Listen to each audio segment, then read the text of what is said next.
In 1996, Anthony Minghella did what many thought could not be done, bring Michael Ondaatje's novel, The English Patient, to the screen.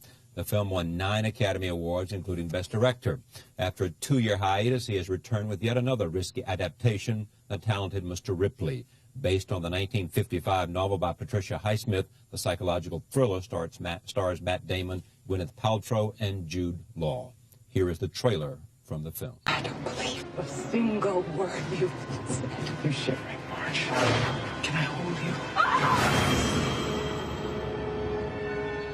Well, whatever you do, however terrible, however hurtful, nobody thinks that they're a bad person. The film has been nominated for 5 Golden Globe Awards, including Best Picture and, guess what, Best Director. I'm pleased to have Anthony Minghella back on this program. Welcome back. Thank you very much. I remember fondly the last time you were here, along with Michael Ondaatje, who pretty much said, this film is as good as my novel, and in some cases even better, which was a remarkable thing for a novelist to say. Well, it was a remarkable experience for me as a director to have a writer with me on every step of the journey through my adaptation of the screenplay, when we were rehearsing, when we were shooting in the cutting room, when we were promoting the film. It's very sad that Patricia Highsmith died as I was writing the first draft of the screenplay, because I would love to have reproduced that particular sense of collaboration with a novelist.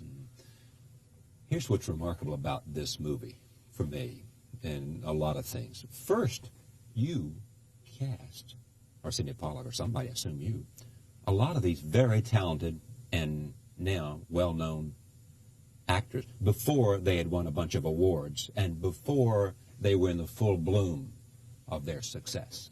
But it was me, and it was more luck than judgment, I have to say. It's just that I looked around and I knew it was a film about young people. So I tried to look around and see who were the brightest and most interesting group of young actors that I could find in the world, actually, in Australia and London, in New York and Los Angeles, and try to put them in the film. And when I turned round, a year later, they were all suddenly, household names. And had an Academy Award in one case. Yeah, that was very useful, and also quite daunting. I mean, I think the shadow of their success sort of casts itself over the film a little bit, because the film is a very ambitious and provocative story, and in some ways you want the film to speak louder than any particular element of it. And I felt that the fact that Matt and Gwyneth had such enormous success, and perhaps in some ways subverted the expectation in terms of people coming to see them in the kind of roles they'd become famous for, and this is such a different and a big departure for both of them. Ambitious and provocative undertaking, why? Well, it's an American movie, but it's a film about a man who gets away with murder. It's a film which has a kind of ambivalent sexual element to it, and a sort of undercarriage of yearning, which is really, its sexual navigation is strange. And I think it's a very dark film, and it's a film which asks you to think and to feel. I think most movies, particularly take on the sort of the shape of a thriller, deliver a slightly more conventional sense of how the world works. I wanted to make a cautionary tale, a kind of philosophical story wrapped up in the suspense vehicle. And a cautionary meaning what? Well, there's something to think about in this film. It's about, the film asks the question whether it's better to be a fake somebody than a real The line movie. that he just said there in the trailer. Which I think is more prescient now than perhaps it was in the 50s, this sense that I feel we're bombarded in the media by images that demand that we give up on ourselves in some way, that we feel badly about who we essentially are, that we're told that we should change our hair, change our bodies, change our lifestyle, change our couches, change our cars, change everything about ourselves, was essentially what we are is not good enough.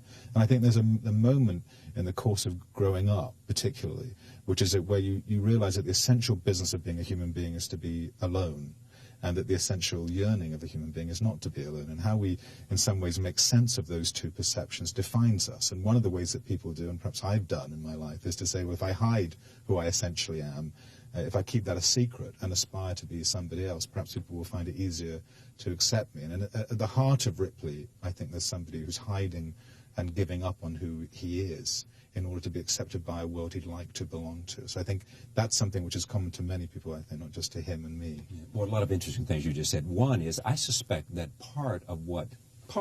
without having a PhD in psychology or understanding violence and crime today, part of what violent acts in high school are A, because of media images, and B, the effort to commit some act to be somebody, because they feel, and this was certainly true in one of the instances, in terms, because we have the diaries and we have the statements of people saying they didn't like me, so they struck out. I was nobody, and they'll now know who I was. It is that sense of violent act to bring identity. Well, I think that's very interesting what you're saying. It's the whole issue of who you are, of identity, of this business of feeling strange, which I think is common to most young people. And I think that part of the film is interested in how you are selected in life, how you are chosen. Everybody's had that fear in the schoolyard of when a team is being selected, of being the person who's not chosen, and what it is you have to do in your life to be chosen. And I think the very things which make you strange, or make you feel strange earlier in your life, are the things which make you most interesting as an adult and you sort of cling to. But there's a time when you're very happy to surrender everything which is queer about you in your life. And I think that's the very dangerous place. And the decisions you make in order to accommodate yourself are the things which define you as an adult. And I think the film is very tied up with that. Is there a lot? I haven't seen the earlier version made. I've forgotten who was the director. René Clément. René Clément. Yeah. And Alain Delon starred. A different film at a different time. Was the homoeroticism a significant element of that film? Well, interesting enough, there are three elements of that very good and interesting film in the 50s. One of the Purple something. Purple Noon, Plan Soleil it was called. Right. One of them is that the book is essentially about the American experience of Europe. Right. It's about the attraction that Americans have had, particularly people who are living on the margins of society, have had about the possibility of making yourself up through travel by going to live somewhere else. That's at the heart of the novel. The other issue at the heart of the novel is about being obsessed with somebody who has everything that you want, the person who is everything you yearn for, and obsessed in all kinds of ways. Obsessed in terms of wanting to possess that person, of wanting to be him. It's extremely incredible frisson in the novel. And the other thing, which is very specific about the book, it's about a man who commits murder and isn't caught. Well, in Plan Soleil, he commits murder and is caught. Yeah. He's not obsessed with the man, he's obsessed with the man's money and his girlfriend, and it's about a Frenchman living in Europe. And so I think a lot of differences. But it's a remarkable movie. This film is much more interested in trying to pull out what I felt was at the heart of her book. And I think that the whole business of adaptation to me is just to try and find a way of walking into a room, having been the ideal reader, and saying, this is what I thought I read, this is what really excited me, this is what interested me, this is what I want to argue with in this book. Now, here's what's interesting about it, too, back to your selection of the actors. You got involved in this project because, as I remember, Sidney Pollack was admiring of two films you'd made, earlier films, and wanted you to do the screenplay. Am I right? Exactly. Well, what happened was... And you had not then released or made English Patient. What had happened was I was marooned. I was trying to make The English Patient, and we couldn't find anybody to finance it. I was in Italy. It was falling apart. There was no Miramax. And so I didn't really know what to do. I mean, I just was clinging on, as it were, to the raft of The English Patient, hoping something would happen. And Sidney called me and said, don't just be marooned there. Right. Do something. Come and adapt this book for me. And it was a book I'd read many, many years as a playwright. The first notice I ever got for my first play said, this play reminds me of Patricia Highsmith's work, and I'd never heard of her, so I went out and bought the book of The Talented Mr. Ripley. And so it rang some bell, and I thought, well, Sidney is a great mentor of mine and a huge supporter, and he remembers in some odd way that I'm available, and I remember this book, and so I ought to get involved. So I started to write it, imagining I would just do this in what I hope was a hiatus, before I made The English Patient, and within 2 or 3 days of starting to work on it, I called him and said, I'll do it, but I have to hold on to it because I want to make this movie myself. And so you even then, and then after you'd made English Patient, I then spent another year doing 20 or so drafts of the screenplay, and then started shooting. But he automatically said, before English Patient was released, before he'd seen English Patient, you're the guy to direct this film. Well, he'd read, because he was so close to me, he'd read every draft of The English Patient. He was very involved. In fact, he was one of the people who suggested we went to Harvey Weinstein at Miramax. He's been a real quiet friend on The English Patient and on this film, a great supporter. How important is this notion for you, because The English Patient was so successful? Everybody who gets such extraordinary attention for their first major film, Academy Award, thinks about, are they going to think that I'm a one-time wonder? And what do I have to do to make sure they know that I'm not? Well, the former is certainly true. I mean, the former, the sense of, oh goodness, I hope this isn't just an enormous flash in the pan. And I had one good idea, and that was exactly. And I'd already committed to doing Ripley. Yeah. And so I came out of the tunnel of The English Patient and went straight into the tunnel of Ripley, and didn't think about it really a great deal until about a week before the film was released, and I suddenly realized that I had this elephant on my head. And I mean, I felt that what was important was to first of all, I did one very clever thing, which is I kept most of the group of filmmakers from The English Patient with me, the same director of photography, costume designers, composer. Everybody sort of came with me, and they're the most querulous, difficult, demanding, opinionated group of people. And so I felt that collectively there was a chance that we could work as well together again. I thought going back to Italy, which is a place that I love and is so rich and resonant, again with the same group of people, that if I could try and keep everything together, then that would be the focus rather than worrying too much. I think one of the things I've noticed about myself is that I can be very strong in the process of making a movie and extremely weak in the process of releasing it, in the sense that I'm quite iconoclastic when I'm thinking about a film and when I'm working on it, and quite demanding. The minute I finish the film, I'm the weakest, most hearty person. I just want everybody to accept and like what it is I've done. So I think if that part of me gets too much sway during the making of the film, I'd never be able to make the movies I want to make, which are always going to be difficult and always going to be, I suppose, in a very fine place between failure and success. And so I better reside in the process of making rather than the process of summarizing what it is I'm doing. Are you making Charles Frazier's great novel, Cold Mountain, into a movie? I am. And who are you going to star in that? You can't put me on the spot like that. I haven't even finished writing, but it is a great movie and a great book, and I hope I can do it justice, and I hope that he'll come with me on that journey. Okay, but there's an interesting thing. I'm bringing it up now because we look at these three great novels. You know, I mean, you like this idea of tackling these projects in which you take a novel that is complex and rich and interesting. And Cold Mountain is set in the Civil War, so it's a whole different thing. Let me take a look at this notion. You add characters to the book. Cate Blanchett's character did not exist. Well, if we were adapting any book together and we were looking at it, first of all, the thing we'd have to deal with is the fact that, part of the quality of reading a book is the wonderful secret between the reader and the book. It's sort of perfect read. You're making your own movie as you read a book. But also it's about something essentially implicit. Whereas making a movie is about something essentially explicit. You have to point a camera at an event. So if a line in the book says, Ripley had a wonderful 2 days in Venice, short of putting that there with a caption and smiling, and then you have to say, well, what does that mean? What is a wonderful day for Tom Ripley in Venice? And the minute you start to determine that and dramatize that, first of all, you have to have him meet somebody, you have to have him do things, say things. Immediately you start to say as much about yourself as you do about the material that you're adapting. Essentially, it's like when you tell a joke that you've heard that made you laugh. In the retelling of it, Italo Calvino said this, that's where it becomes beautiful. It's where you have to commit yourself. And when you're making a movie, you commit yourself to 1,000 decisions every day. And in the process of making those decisions, willy-nilly, you reveal something about yourself. And so obviously what I was trying to do was to say, well, Ripley is here, he goes to Rome, he's having a wonderful time. He would probably want to meet somebody who approximates, because he's living Dickie's life at that point, to the kind of life that Dickie had, to the kind of relationship that Dickie had. He'll find himself a woman who's elegant and blonde and privileged and a thoroughbred. So Cate Blanchett emerged for me alongside, because I'd already cast Gwyneth, as an idea. And so I started to grow, as it were, a character who was rather like the character that Dickie had. You on the set, I mean, what was the challenge here for you as the director, interpreting this novel?